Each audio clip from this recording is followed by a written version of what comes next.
Order the meeting of the Water Allocation Committee of the Environmental Management Commission. And a couple of preliminary matters. One is the conflict of interest statement. The North Carolina General Statute 138A-15 mandates that the chair inquire as to whether any member knows of any conflict of interest or appearance of conflict with respect to the matters before the EMC's Water Allocation Committee. If any member knows of a conflict of interest or appearance of a conflict, please so state at this time. I see none, and what we have on the agenda today is an information item only, so it isn't likely that there would have been one anyway, an important information. The other preliminary matter is the approval of the minutes of our last meeting. And this is a challenge because here at the November meeting, we did not meet in September. We did not meet in July. We did not meet in May. We didn't meet in March. And if anyone can remember the January meeting, here a mere 10 months later, we're going to ask if there are any comments or suggested revisions to the minutes of the January 12 meeting. Yes, David. I move that we approve those minutes. Okay, Commissioner Anderson has moved approval of the minutes. Is there a second? Commissioner Harris. Thank you. Is there any other discussion? All in favor of approval of the minutes say aye. Aye. Okay, and opposed no, and it carries unanimously. Thank you very much. The actual members of the commission of the committee are Commissioner Pat Harris, Commissioner Stephen Keene, and Commissioner David Anderson, and myself, and of course, Commission Chair Robin Smith is ex officio on every committee. So thank you also for being here. And Marion Deerhake and Kim Lyerly and Jill Weiss, welcome to participation in our committee as well. This meeting is about a deep dive into understanding interbasin transfer regulations. We're at a point where there are some two aspects of interbasin transfers that we will be dealing with in the meetings going ahead. One is that the Rural Water Association is going to be approaching the General Assembly for some modifications to the regulations. And the other is that there is an upcoming applicant for an interbasin transfer certificate, Fuquay-Varina, and their application is moving forward, and we will begin to deal with it as a committee going forward. So the Rural Water Association seeks to meet with the Environmental Management Commission and has accepted the suggestion that it is our committee they meet with, just to have a discussion about their proposed modifications to the regulations. They would like to interact with the Environmental Management Commission before approaching the General Assembly. So they will be coming to our January meeting. This meeting in November is just a prep meeting to get our minds into these issues, get a refresh on what the interbasin transfer program is in the application process. So that's why we're undertaking this. We've got these two issues coming at us in the very near future. Okay, with that said, we're going to have a great presentation on interbasin transfer regulations, and Harold Brady, the interim IBT coordinator and tremendous expert in these issues, is going to present the update on IBTs.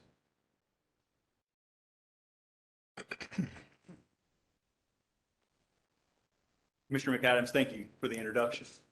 Thank you for giving yourself some time to go through this IBT update issues. This is a presentation that first part of it, several of you have seen before.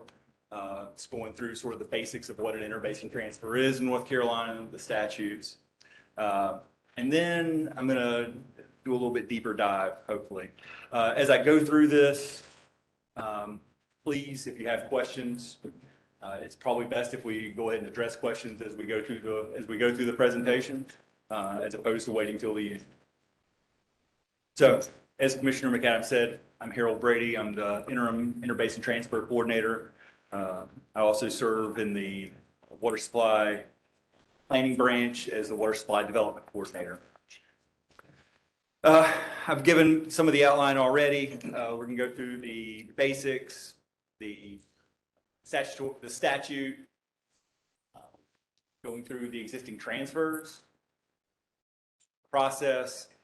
And like I said, I kind of want to dive into some examples. I think that'll probably put some meat on the bone, so to speak, for what interbasin transfers mean in North Carolina.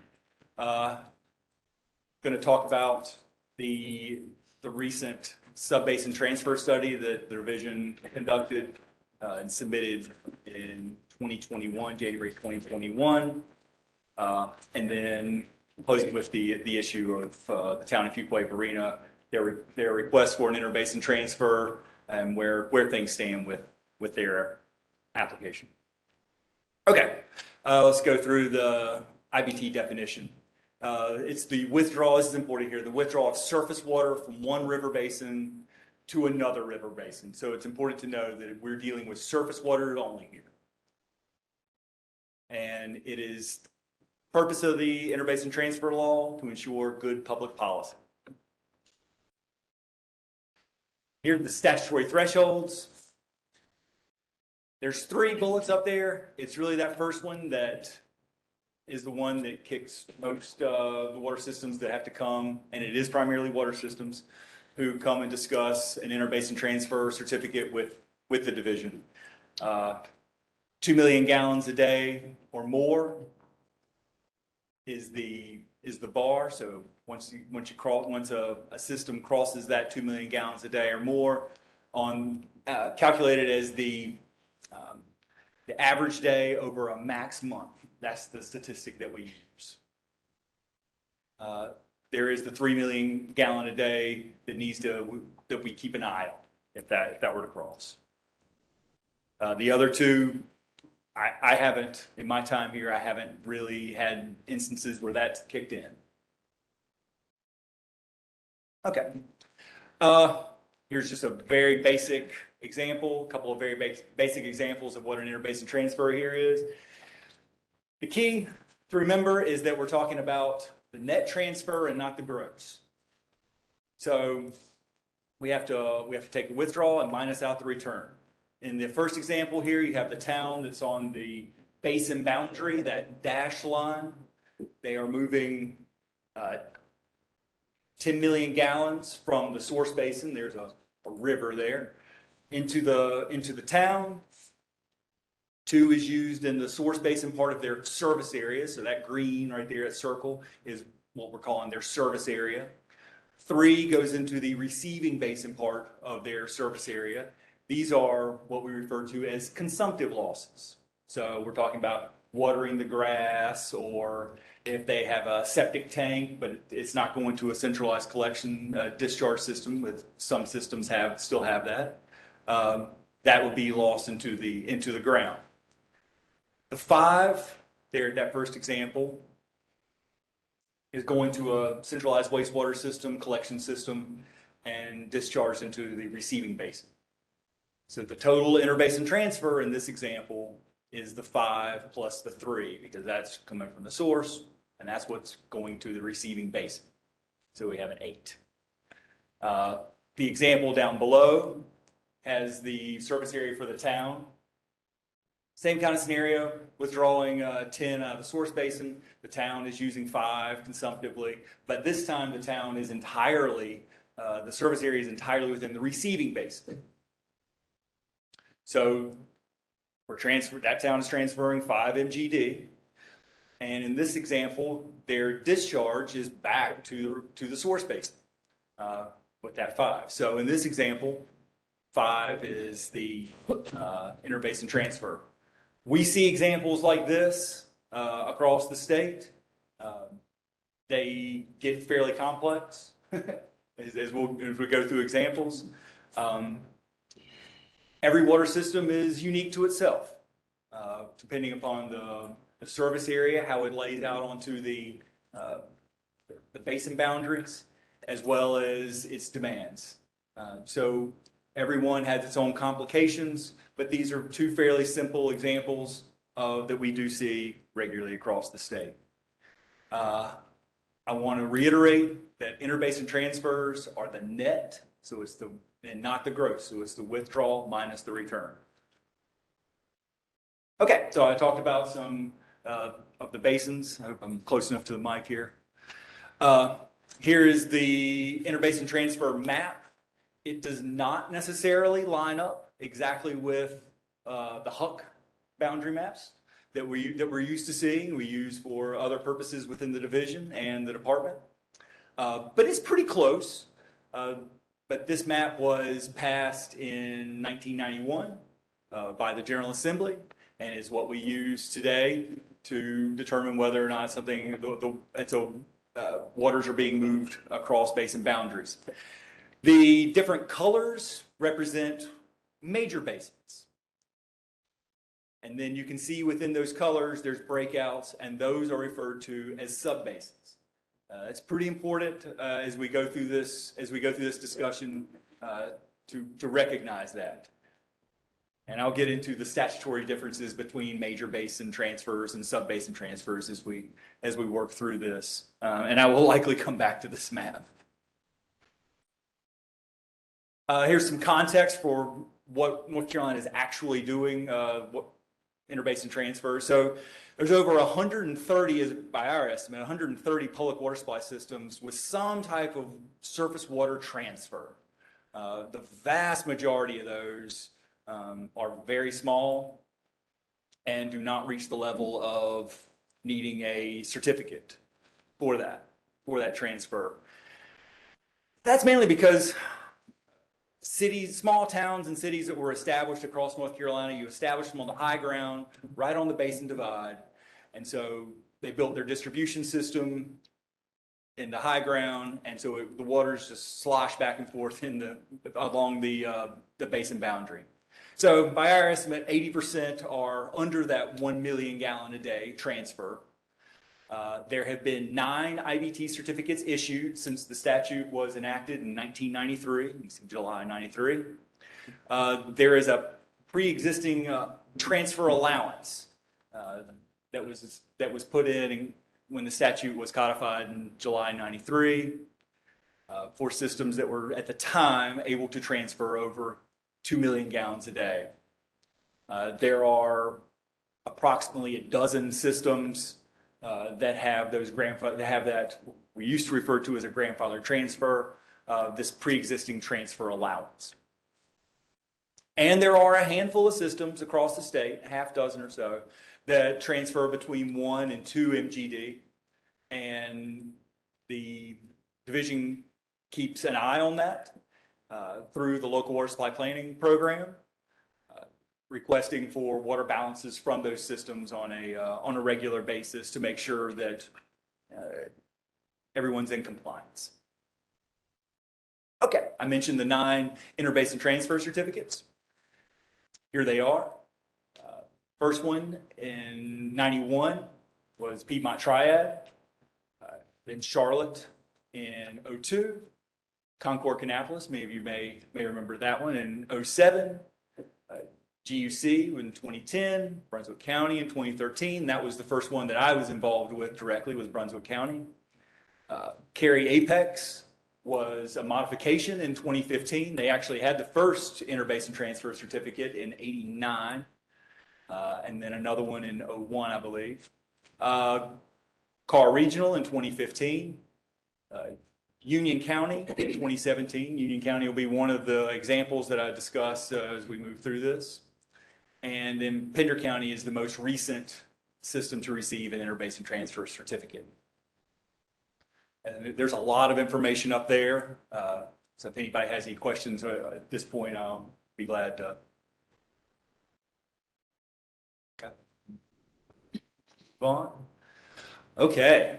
I'm not going to suffer too much on this process slide right here. Many of you have seen it. There are 3 there are three primary steps to getting an interbasin transfer certificate. The first step is referred to as the notice of intent, or the NOI you'll often hear. That is the applicant submitting a request to the EMC that they intend to look at doing an interbasin transfer petition. There's a slew of public meetings that happen with that process. Once we go through that process, the second step is the environmental documentation process, which will either be an EA or an EIS, but it will be one of those two. There is no getting around that for a certificate.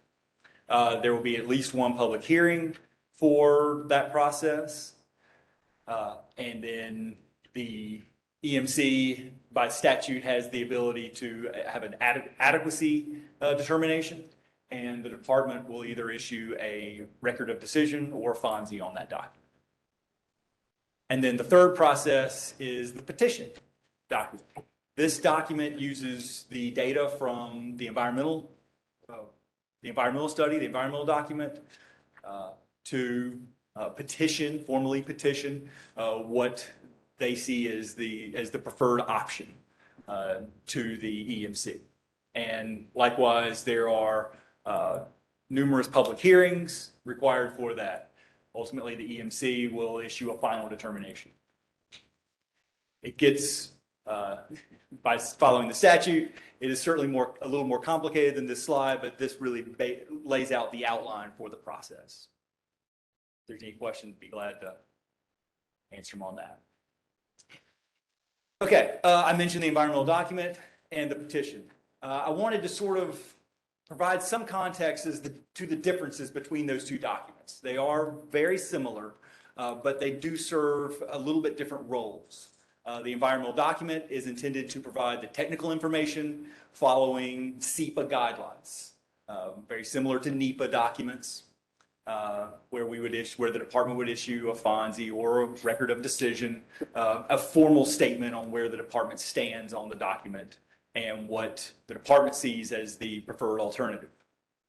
The petition document is one where the department isn't going to come out and issue a formal statement such as a FONSI or a ROD. It allows the applicant to take that environmental document, the data and the information from that, in a bit of a persuasive format to that this is the best way to solve their water supply demands, needs, looking into the future. I thought it was important to at this point to differentiate those two. So getting into that third slide, the EMC can grant a petition in whole, part, flat out deny it, require whatever types of mitigation measures they see fit to minimize those detrimental effects. The statute provides this commission with a lot of flexibility and a lot of leeway in how best to move forward with a certificate. They do outline, the statute does outline what specifically the commission needs to consider when making those final determinations on the certificate, and those are referred to as the findings of fact. I always show these findings of fact. They're critical to the statute and to this process, certainly to this commission. They are also very critical to citizens and people who provide comments to the commission as we go through these various public hearing and public meeting phases. So I'm going to quickly run through them. The first one is really getting to the purpose and need of the project. The second one and the third one, I see those as, they deal with impacts to the source basin, both direct and indirect and cumulative impacts. The fourth deals with impacts, both direct and indirect and cumulative, to the receiving basin. 5 looks at what are the reasonable alternatives to this proposed transfer. Is there another source of water in the receiving basin, so you would avoid an interbasin transfer?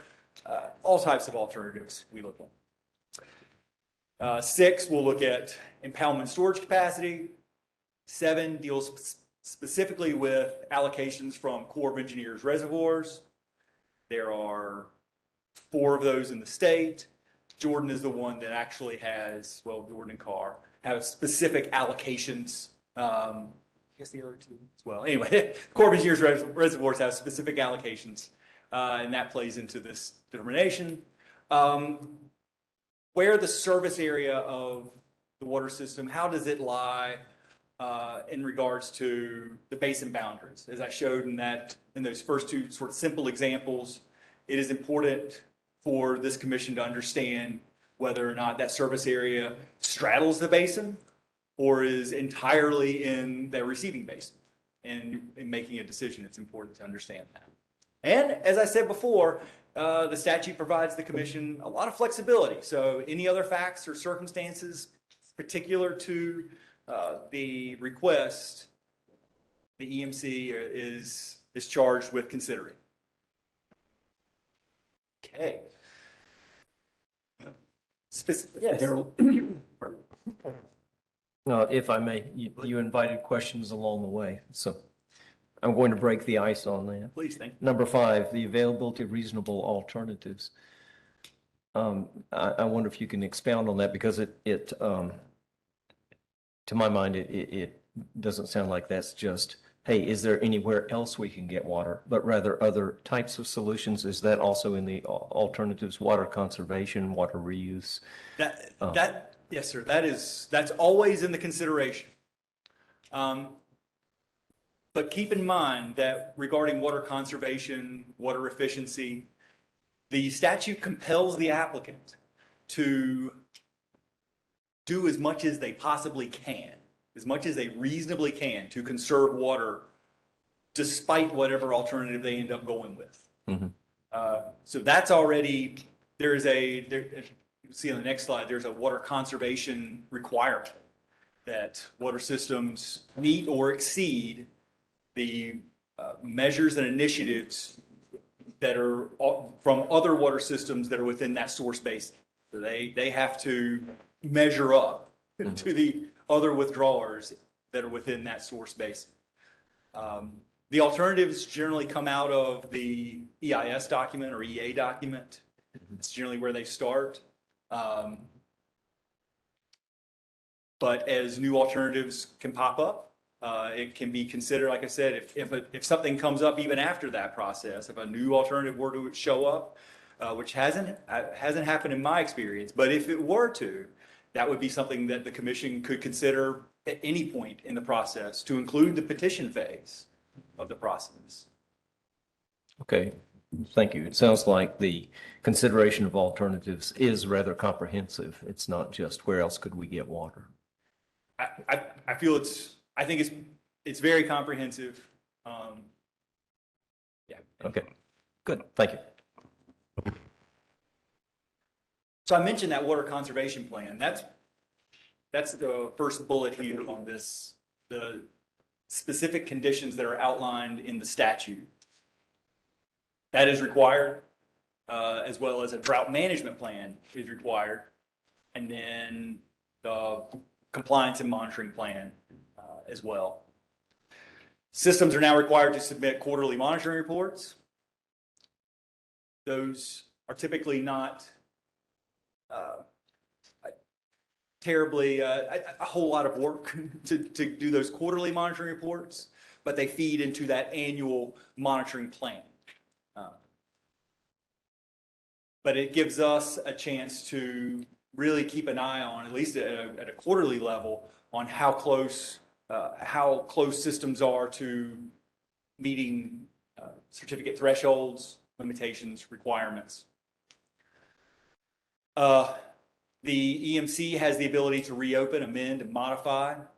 Plays right into what I've been saying before. The EMC has a lot of flexibility in this. Even after the issuance of the certificate, the EMC still has the ability to, if new information comes to light, or if a new water source is presented within the receiving basin, the EMC has the ability to go back in and look at that transfer.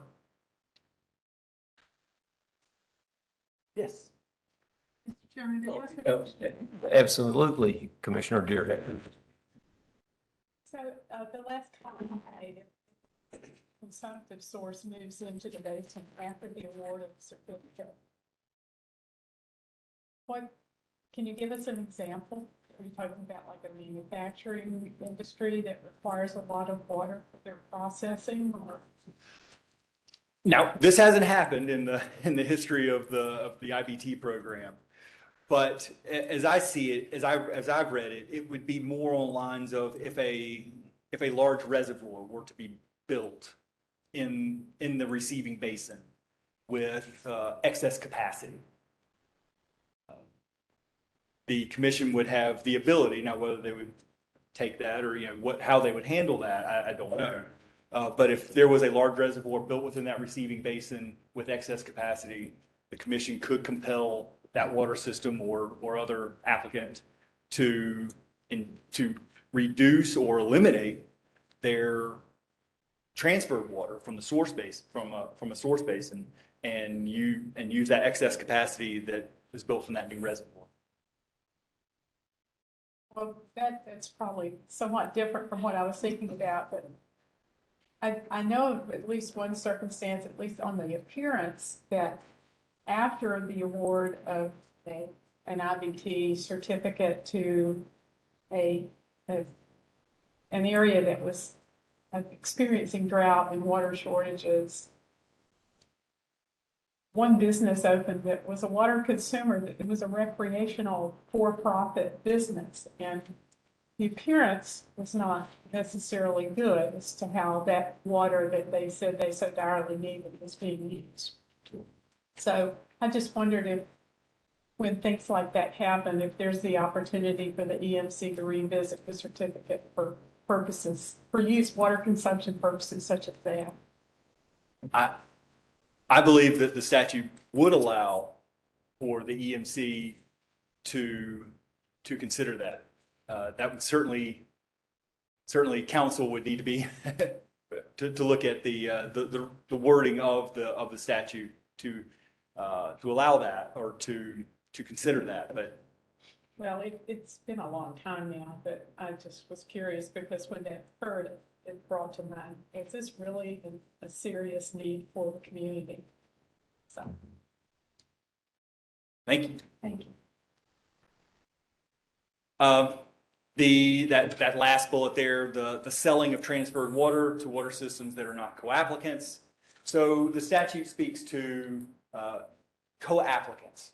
When an applicant comes forward to request a certificate, they at that time are required to list out all of the folks that they will be water systems that they will be selling water to. This is very important as it demonstrates long-term planning on the part of the applicant. That they're thinking at least 30 years out, that this is how we see our system growing. This is how we see our system interconnecting with adjacent systems, such that the number that they provide is very meaningful. The projected demand number for the transfer amount, because we're talking about demands, when we're talking about transferring water, that they've gone through an exhaustive planning process and that everybody who they might have an interconnection with and sell this transferred water to is listed on the certificate. The EMC, as I've said before, can impose additional conditions and mitigation measures as necessary. Question. Yes. Mr. Chairman, question? Yes. Did you say 30 years out for planning? Yes, sir. That has been what the division has used as far back as I can see. The planning period has been a generally 30-year planning process. This is for basically the applicants to get this information to you? Yes, sir.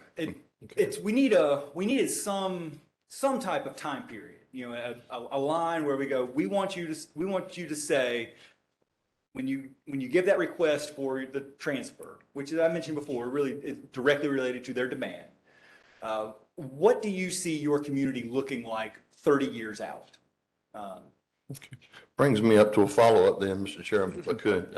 Court Then- Commissioner King? Just for clarity, then when staff looks at the applicant and looks at this information and discusses stakeholders, I guess the stakeholders would be a region in reference to the map.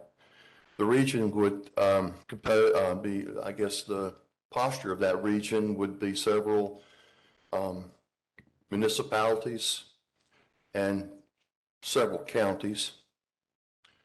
And knowing that, then would staff, I'm asking this question, I guess, would staff require something like a comprehensive land use plan from those stakeholders to give us an idea of what their comprehensive land use plan might be for a 10 or 15 or 20-year period to couple with that 30-year plan that you're asking?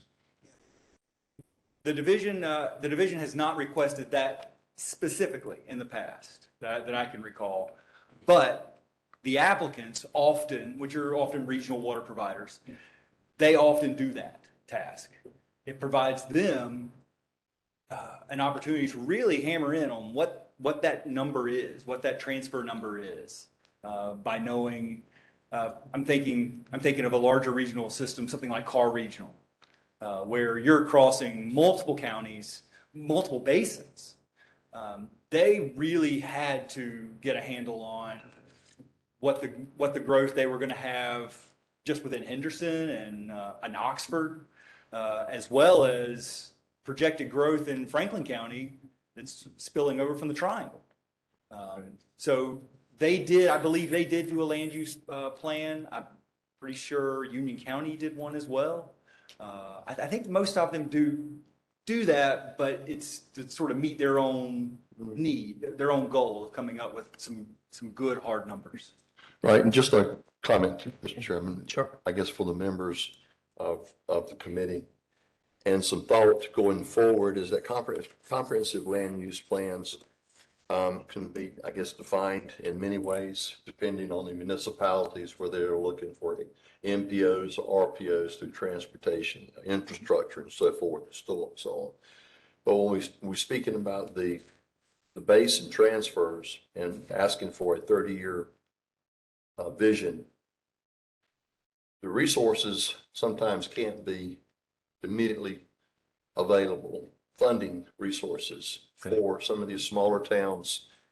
And with the infrastructure or the dollars that are being available for infrastructure at this particular time, if we do ask for a 30-year plan, then shouldn't we somehow, as staff looks at a 30-year plan, having that one of those boxes to be checked off? Do you have a comprehensive land use plan for that area? And if you do, then you generally your water usage or building, whether they're economically feasible to build in areas that could be built, but to me, it looks like it needs to be in concert with one another. Mm-hmm. And understanding what that region is going to look like in 30 years, then what are those municipalities, in particular those counties, the councilmen and the commissioners and all of those that play out politically, and the resources needed to get those plans, those studies made. I'm just wondering, putting it all together, are we missing something, or should we include that when we're looking at a 30-year plan?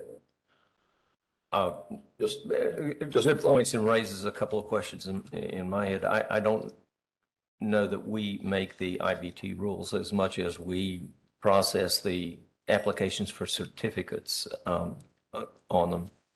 But Mr. Brady, is the applicant's ability to fund the treatment works and distribution works necessary to carry out what they are seeking, if they get approval, is the financial capability a consideration in issuing the IBT? Pausing because I'm thinking on that. It certainly is a consideration when they go for their authorization to construct Yep. from Public Water Supply section. The amount of money, the dollars, the financial in on how much a project would cost is certainly a consideration when looking at the EIS and then going into the petition phase. You will see those numbers and compared with the various options and alternatives. But the financial condition of the system itself, I think is what you're asking. I don't believe that is typically a part of it. I'd have to go back and review the petition to see if we've looked at that much in the future. If I can add something to your question. So as a division, we also have this local water supply planning program that looks at all of the systems to include the applicant, but all of the systems that are surrounding who may be co-applicants or maybe not. There may not be co-applicants in this in the certificate, the request. And that is looking out 50 years. Those local water supply plans are looking out 50 years on a 10-year increment of what their demand growth will be. And we ask for those local water supply plans on an annual basis to be updated annually. To get a handle on those numbers that are, to be real numbers, similar to what I said before, I think those land use plans are pretty critical for the local community to see how it's going to grow moving into the future. I agree with that. The second of my two questions that Sorry. Commissioner Keen, no, we wanted that too.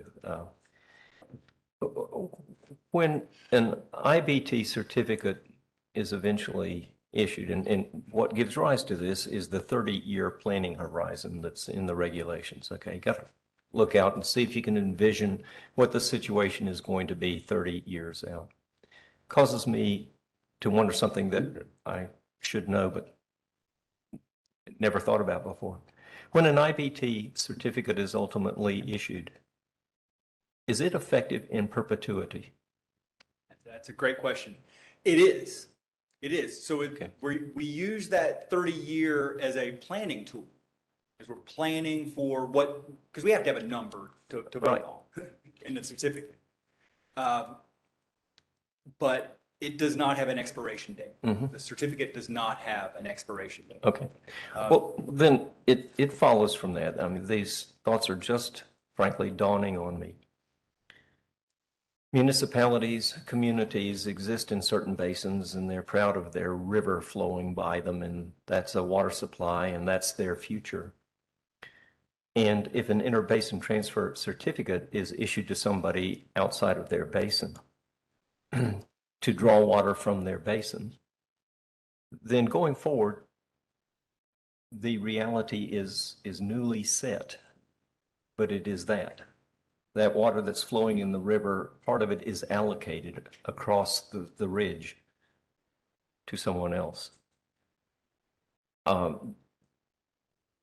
There's pushback to these applications, and a downstream user of the upcoming Fuquay-Varina application for an IBT certificate has very calmly but publicly made known, we will oppose this. If an IBT certificate is issued, then that changes the allocation of water available to downstream users. So that's the importance of this issue. Well, and many other considerations. Absolutely. But there's that. It could, Mhm. depending upon the situation within the river. It could Mhm. have an impact on the downstream user. Yep. Okay. Moving forward. All right. I led us in a digression. Please proceed. I will say, Mr. Chairman, if I'm allowed to, I don't believe you have. It's very important for the land use plans to be updated in the areas, particularly in the downstream. And if they make plans and they've made them 10 years ago, 5 years ago, and then there's a 30-year plan, and then let's just say that something wants to be developed downstream. These are stakeholders that are being brought to the table during these decisions at our public hearings. And if they have these long-range plans and have developed them in the last 10 years, because of all the development that's been happening within our state, in the last 8 to 10 years, then when we start dilly-dallying with these rules that's going to affect someone outside the basin, I was just wondering if we had materials that we would be able to get our hands on from those regions and from those communities that had these comprehensive long-range plans or short-range plans for their communities and for the region that they lived. Absolutely. And the environmental document, or perhaps even more the petition document, I think is maybe a tool, a conduit for the commission to compel applicants to submit those types of plans within that document for review and consideration for the certificate. Yes, sir. Absolutely.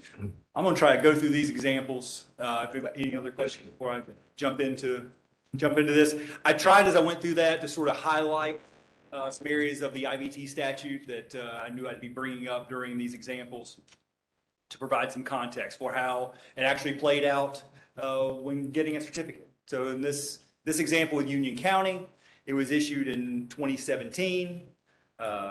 It allows for a transfer of 23 MGD from Lake Tillery, which is in the Yadkin Basin, to Union County, what they refer to as their Yadkin portion of their service area.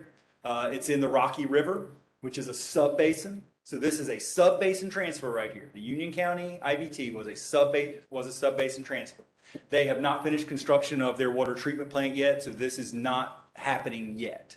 But they are close to finishing their water treatment plant, from what I understand. So this is soon. It will soon be reality of supplying water to citizens in Union County from waters in Tillery. I mentioned co-applicants. The town of Wingate is a co-applicant. The town of or city of Monroe is not a co-applicant. They were not listed on their certificate, and as well as Marshville. Let's see, I mentioned the wastewater treatment plant will go into the Rocky River IVT basin. That's where their discharge will be. That's why they have an IVT certificate. There is an existing, to complicate matters, there's an existing pre-existing transfer allowance of 5 MGD from the Catawba. That was done. They already had that in the ground back in 1993 when the statute was passed. They already had the ability to do that, so they were allowed to do that moving forward. Of 5 MGD going into this Rocky River basin. Fair amount of that is being sold to Monroe. But like I said before, that's a pre-existing transfer that was already happening prior to the issuance of the statute in 93. That gives a rough idea of what's happening in Union County. I also want to point out Charlotte has an IVT certificate that was issued in, I want to make sure I get this right, 2002 for 33 MGD. So that's just to the west of what we're talking about with Union County. And their discharge is into the Rocky Basin. There right now, they're actually on their max day is around 24 MGD. So their 30-year projections turned out to be fairly accurate. So they would probably be coming. They've already had discussions with us. They will likely be coming for a modified certificate in the next 5 to 10 years to expand that transfer, because Charlotte, as I think we all know, is still growing. Yes. Mr. Chairman. Yes. So when the environmental impact statement was written for the Union County requests. They predict accurately the impacts and impairments that we're seeing in the Rocky River now? Because the reason I ask is that it seems to have caught some of the department and the EMC members were not aware that this level of impact, this level of impairment was going to be occurring, and it's because of development in the county. I would have to go back and look at that. I don't have a good answer. Yeah, so I think that's a good example of making sure these impact statements accurately predict as best possible water quality impact. Not just the accurately predicting population growth, consumption, et cetera, but the environmental impacts. Agreed, absolutely. And that was a comment that was brought out in this, in the one that's going on right now, the Fuquay Arena proposal to accurately assess what type of water quality impacts there would be, both to the source, because you're pulling water out, but also to the receiving basin. How that would be impacted. So absolutely. Here you've got one of the poorer counties in the state adjacent to it, in Anson, which is downstream in the Yadkin Basin. And how is that affecting the socioeconomics of that county?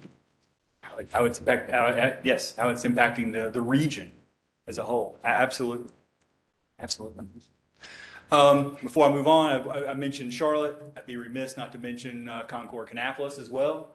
We're talking about just north and a little west. Just north. And their certificate issued in 07, as I had shown in the slide before.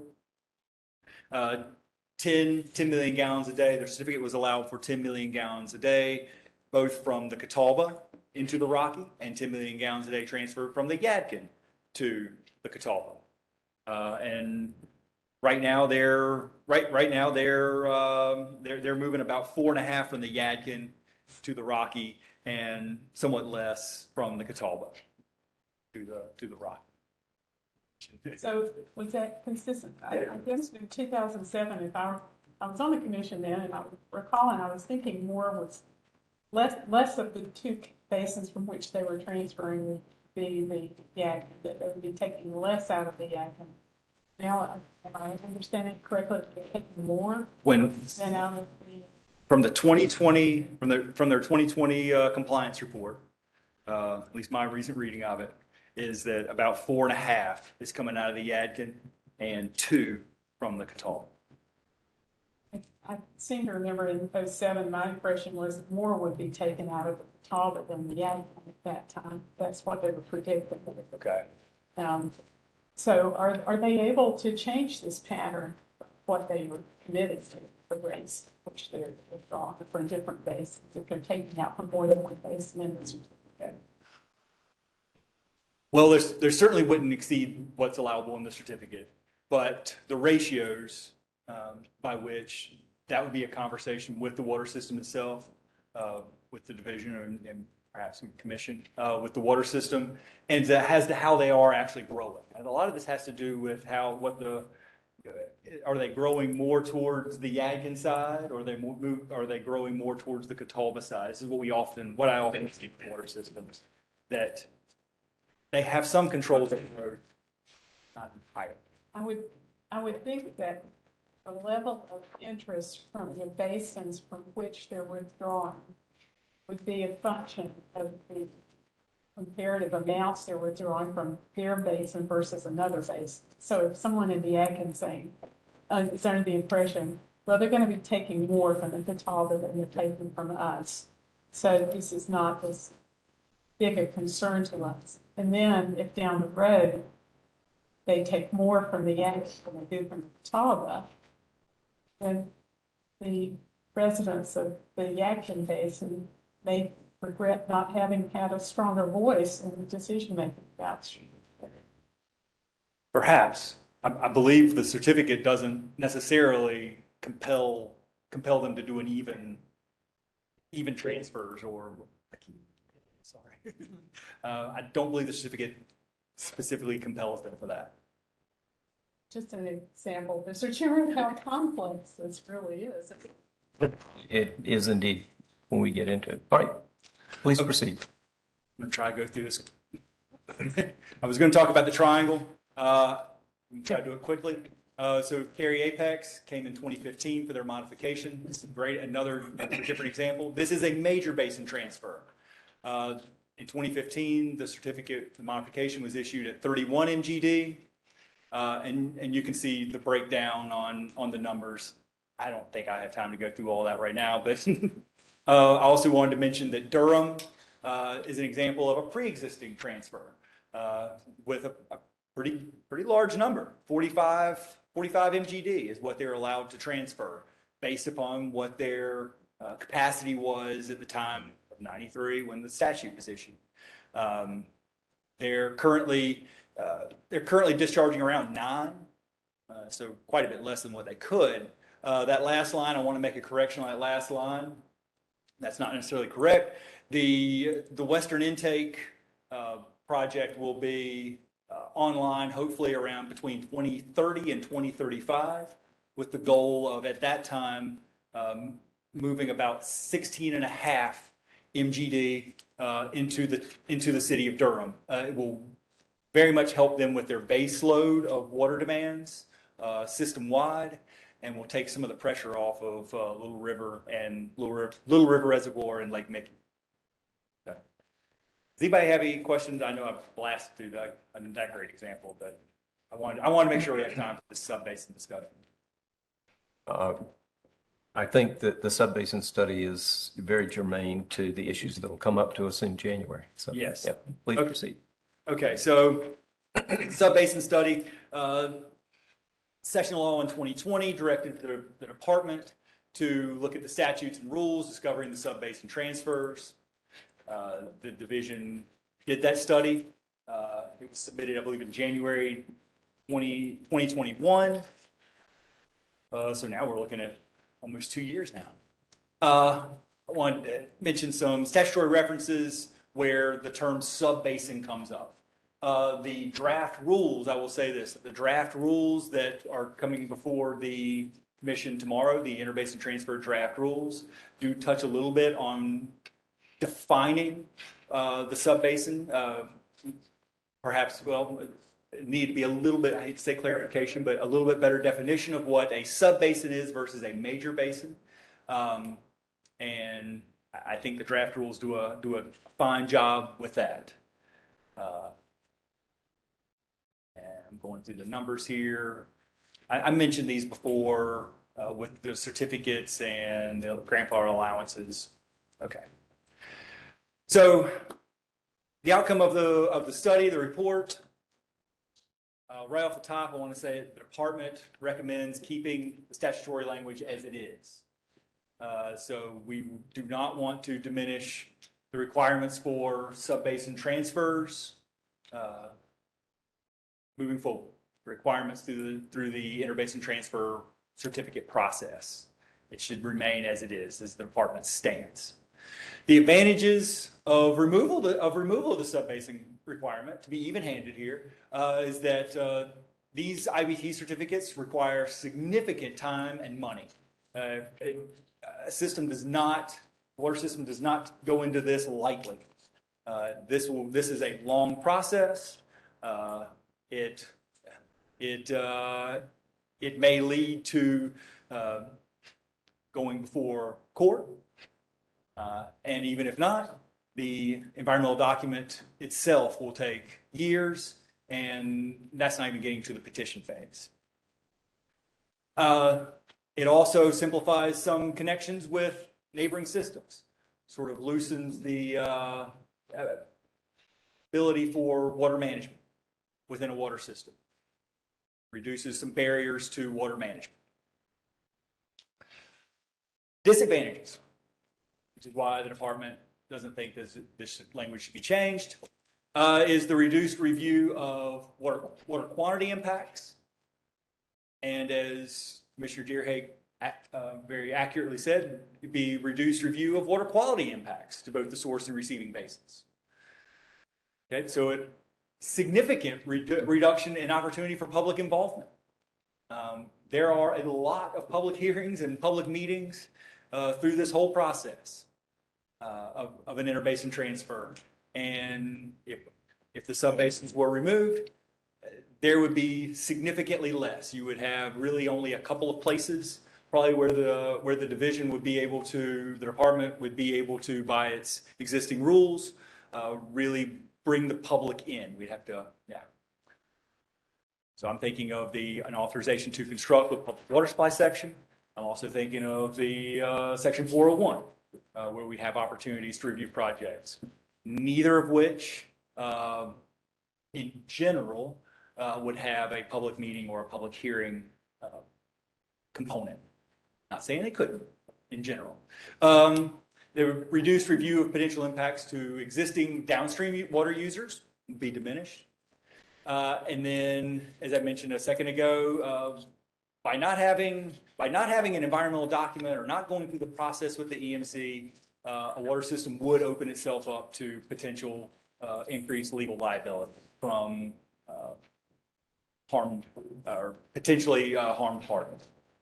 Mr. Chairman, I have Yes. one quick question. Smith. Is it fair to say that part of what's going on currently with the sub-basin reviews is that it fills a gap, given the fact that North Carolina, and unlike many other states, doesn't have a water withdrawal permitting program?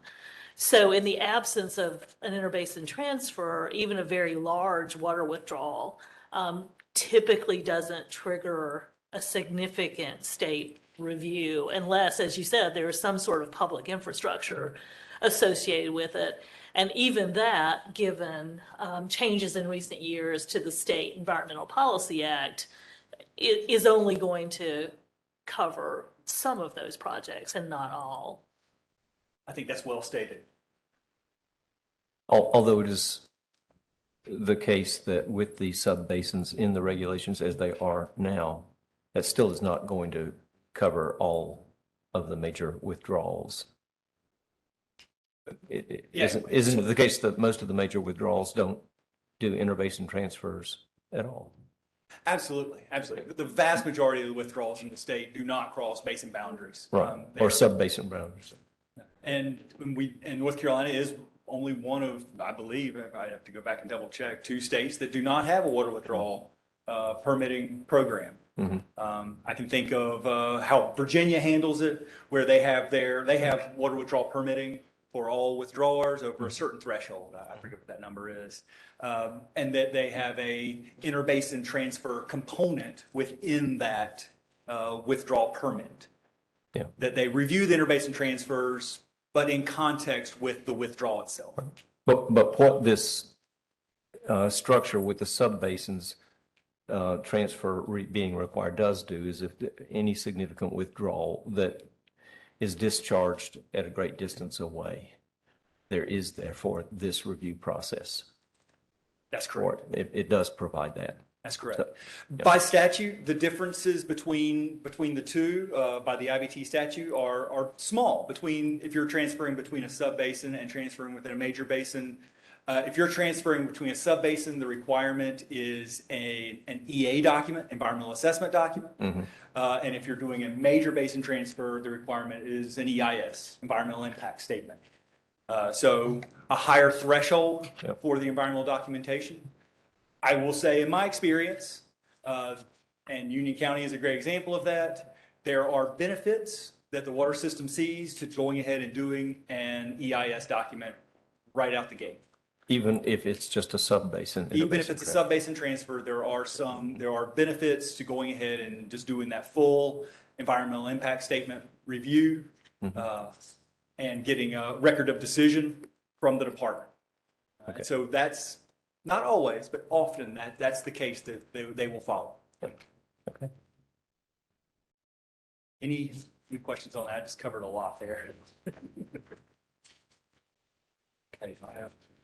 Okay, so no questions on the sub-basin transfer. And let me just say before I get totally off of it, Commissioner McAdams did mention, so in the January meeting of the Water Allocation Committee, Rural Water will come and speak on what their proposals actually are. I look forward to hearing that. Will that be an action item, Mr. Chair? Or will that- that be some information on? Commissioner King, they seek our discussion and our input to inform them as they go forward to the legislature. So I don't see it as an action item. They're just seeking discussion and advice. I may have that wrong. I think that's correct. Thank you. It's like I've used up about all my 15 bonus minutes. Well, this is what we're meeting for in the Air Quality Committee. It's, I think, scheduled for 10:15. We've got 6 minutes. That's great. Thank you, everybody, for your patience as we've gone through this. I have just one more quick discussion. It's on the town of Fuquay Varina. They have they issued their NOI 2 or 3 years ago now. We had public meetings on that. Back during the height of the pandemic, it was very interesting to do outdoor public meetings using the bed of a trailer. But I was impressed with how well it worked. Their request right now, and it will likely be fine-tuned once the environmental document is finalized and comes through. But the request amount is for 4 MGD. That's coming from the Cape Fear Basin, moving into the Neuse Basin. The proposal is for an interlocal agreement and a purchase of water from Sanford, City of Sanford, who has their intake right there behind Buckhorn Dam on the Cape Fear River, if you're familiar with the Cape Fear, just downstream from where the Hall and the Deep meet and make the Cape Fear. And then we sell that water to Fuquay Varina to support Fuquay Varina's continued growth. That growth is not looking to, Triangle is growing. All of the communities in the Triangle continue to grow. There is a draft environmental impact statement that is being internally reviewed by the division at this time. And I hope to have, we're looking at January or March, probably March, Water Allocation Committee meeting to be requesting or perhaps to be January, anyhow, need to request a hearing officer there'll be a hearing associated with, once that document goes to the register to State Clearinghouse, we will need to have a hearing on that environmental document. And usually that's what we do in the past is when it's there, we'll have that hearing in concert. When the document is out for the public review, is when we'll generally have that public hearing. Any questions on that project? It's moving along. All right, thank you. Commissioner Deerhake. I just need a refresher. So the EIS is strictly in the context of the SEPA. You're not talking about a NEPA EIS. You're talking about the SEPA EIS. Yes, ma'am. This is under SEPA. This is following the SEPA guidelines and rules. The differences aren't much. It's just very similar construct between the two documents. Okay. I really appreciate everybody's time on this subject, and thank you. If there are any questions. Harold, we really appreciate this too. I think you have succeeded in immersing our minds into this, and this is going to help us a lot at the January and perhaps at the March meetings going forward. So, Great. Well, thank you. Thank you very much. Any other questions, Mr. Brady? Okay. Well, thank you so much. Right. At this moment, I want to correct one thing that I got wrong in the startup of this meeting. Commissioner Weiss is a member of this committee, not just sitting in on this committee. I missed that at my first Environmental Management Commission set of meetings. I wasn't assigned to a committee yet, and I assumed you were not, but you are. So welcome. All right, thank you. All right. Does anyone else have anything they wish to bring up or suggest a matter to come before us? Chair Smith? Oh, okay. Great. Okay, if not, that being the case, I will declare the meeting adjourned. Thank you all very much.